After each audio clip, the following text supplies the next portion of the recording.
All right, the first thing that I want to do right now is I want to reiterate the fact that guns are not inherently bad, and kids need to be taught this. I mean, you look at like Montana, I believe the average 6-year-old male learns to shoot and shoots his actual first deer hunting at the age of 6.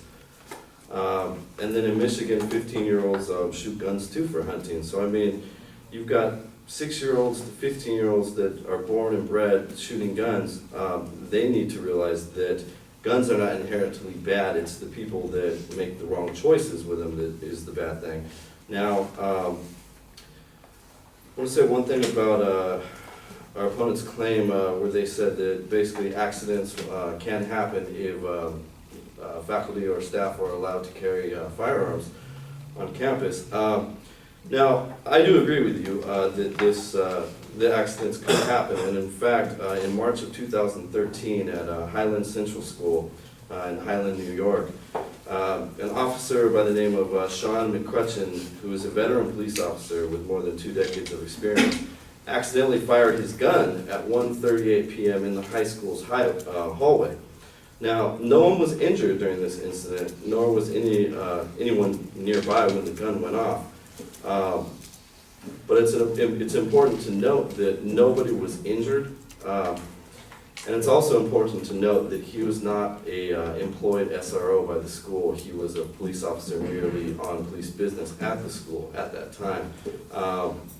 No student today has no student to this day has inadvertently been shot and killed by a designated faculty or staff member.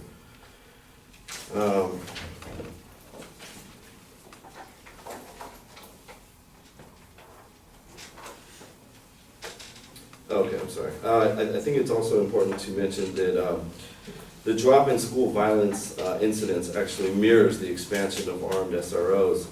If you look at a study that was done by Chungmin Na, who is a professor of criminology at the University of Houston, as well as Denise, what's her last name on here? Denise C. She was also a professor she's actually a professor at the University of Maryland. Basically, they did a study. They found that the U.S. Department of Justice Cops in Schools grant program dramatically increased the use of SROs in schools beginning in 1999. Now, according to Asa Hutchinson, who I again reiterate is the director of the National School Shield Task Force, he says that 2 decades have witnessed a drop in incidents of school violence, including homicide rates and violent crime. The positive trend mirrors the expansion of SRO school resource officer programs around the country. And I want to wrap it up by saying that, and excuse me, I forgot to hand out it. So let me grab the phone. Now, according to, for the significance claims, I feel that my partner and I have adequately shown the significance of our proposition, and that the first and foremost concern of ourselves, as well as the many other supporters, is the well-being and collective safety of the students in regards to in regards to school shootings. Now, as far as the heresy goes, we have proved why the current system is not working. As far as attitudinal inherency, people are scared of change, but we have proven why this change is necessary to ensure the safety of students.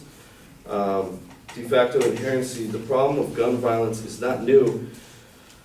It's not new, but the ongoing debate of whether or not we should arm designated faculty and staff members is. And we have proven why it should collectively be adopted by the nation.